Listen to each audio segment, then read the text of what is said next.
O Senhor esteja convosco. Ele está no meio de nós. Proclamação do Evangelho de Jesus Cristo segundo Mateus. Glória a vós, Senhor.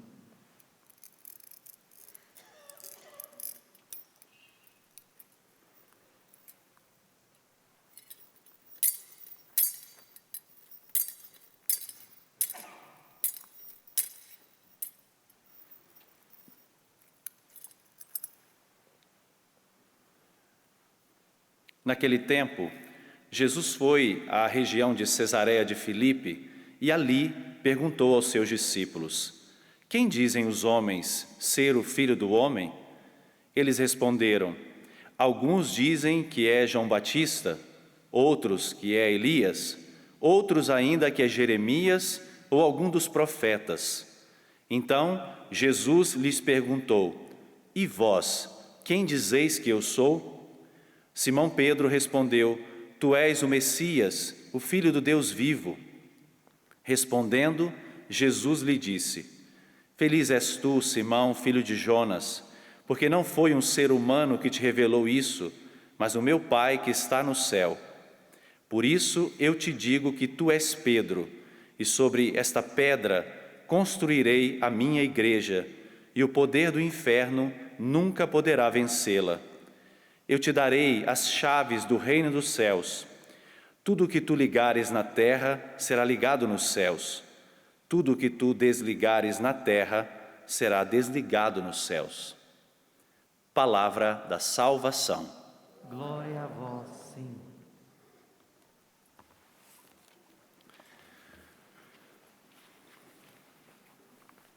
Meus irmãos e minhas irmãs, que graça poder celebrar essas duas colunas da igreja, São Pedro e São Paulo, fundamentos da nossa igreja, que puderam manifestar com a própria vida a fé em Jesus, Filho do Deus vivo. E hoje nós podemos contemplar, ao escutar este Evangelho, podemos dizer: benditas chaves, bendita a chave que foi concedida pelo Senhor a todos nós, porque por ela nós podemos entrar no reino dos céus. E essa chave é Cristo, essa chave é a pessoa de Jesus Cristo. Porque quando Jesus entrega a Pedro estas chaves, na verdade, Jesus está entregando a própria vida nas mãos de Pedro.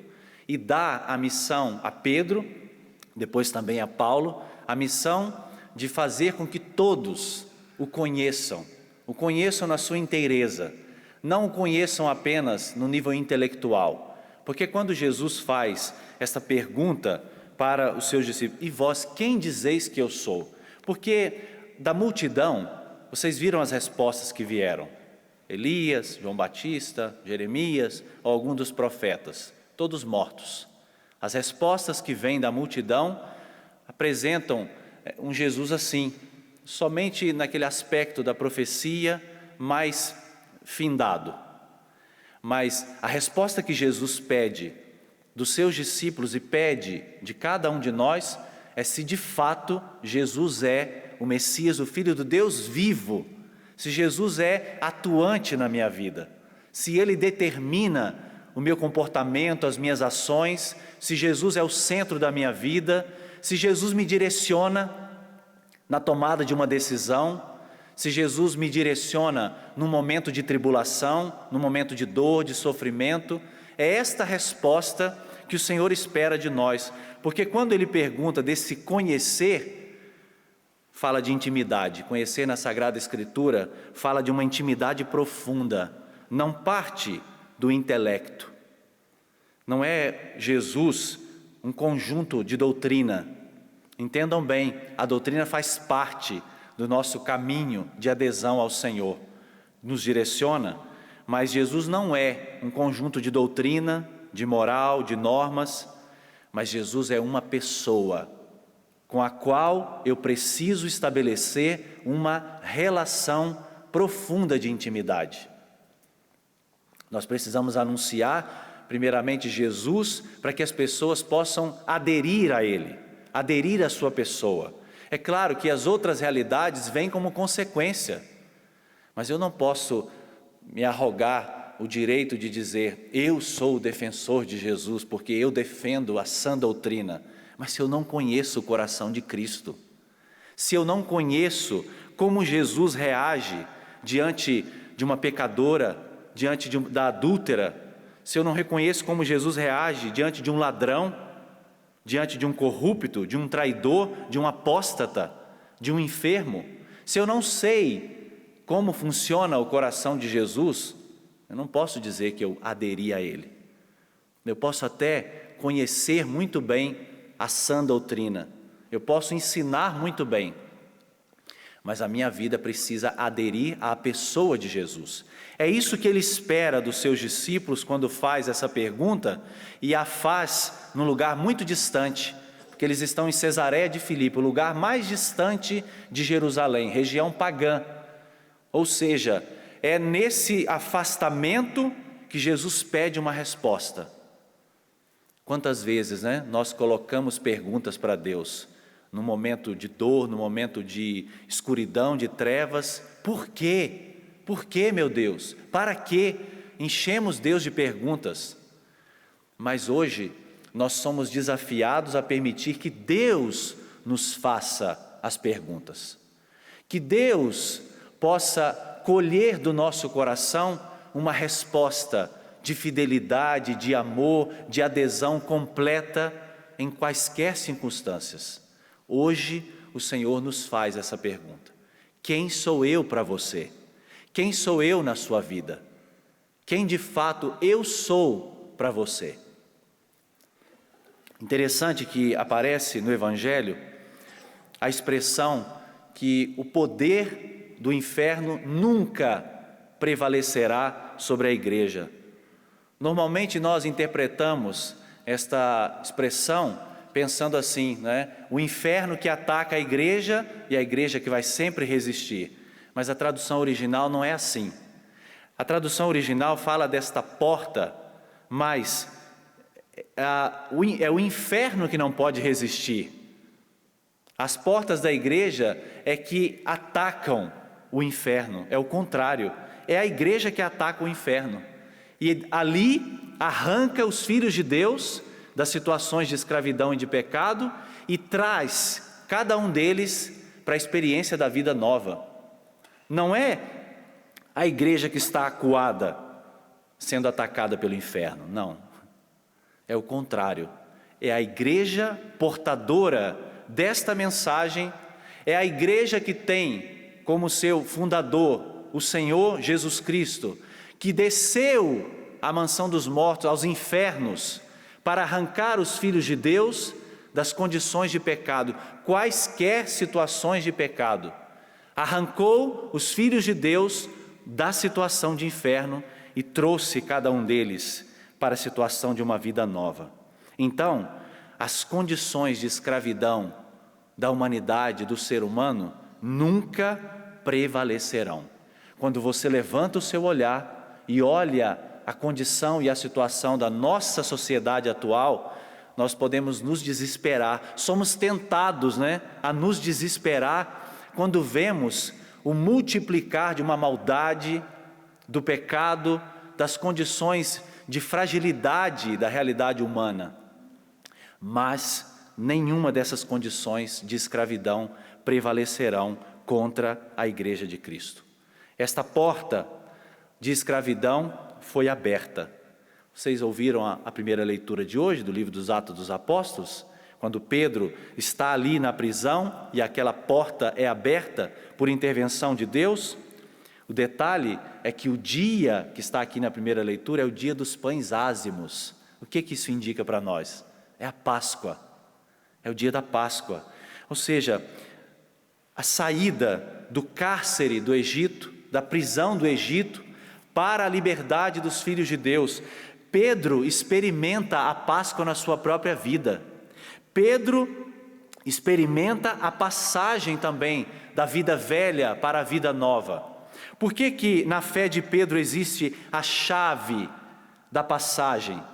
E nós professamos essa fé, porque Pedro experimentou na própria vida a passagem de uma vida velha para uma vida nova. Paulo experimentou na sua vida, segundo a leitura de hoje. experimentou na sua carne a passagem do homem velho para o homem novo. Os dois foram libertados do engano de si mesmo. Recordem vocês quando Pedro disse: Senhor, eu te seguirei aonde quer que vás. Depois experimenta a sua fragilidade, a sua fraqueza, a sua negação, a quebra do seu orgulho. Paulo pensava ele de ser justo, o mais eficaz entre os judeus, observador de todos os preceitos. Depois experimenta no caminho de Damasco a dura revelação de que ele era um perseguidor da igreja de Cristo. Vejam, os dois, as colunas da igreja, experimentam também na própria vida, na própria carne, experimentam esta porta que lhes é aberta e a passagem de uma vida velha para uma vida nova. Aderem de todo o coração a Jesus, porque agora podem sair das próprias prisões e podem assumir agora a vida de Jesus Cristo. Libertos dessas condições, eles se tornam a cabeça da igreja, Pedro, e o apóstolo dos gentios, Paulo. Então, eu volto no que eu falei no começo. Existe uma chave que Deus concedeu para que nós saíssemos de qualquer condição de pecado. Deus pode destruir todas as nossas correntes. Quando nós dizemos diante do seu Filho: Tu és o Cristo, Tu tens o poder de me libertar, Tu tens a força de me fazer passar de uma vida velha para uma vida nova.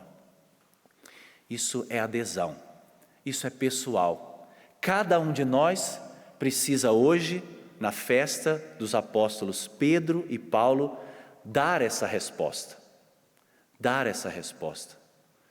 Jesus é uma pessoa, Jesus é o Senhor, Jesus é o Cristo, o Filho do Deus vivo. Abaixe por um instante a sua cabeça.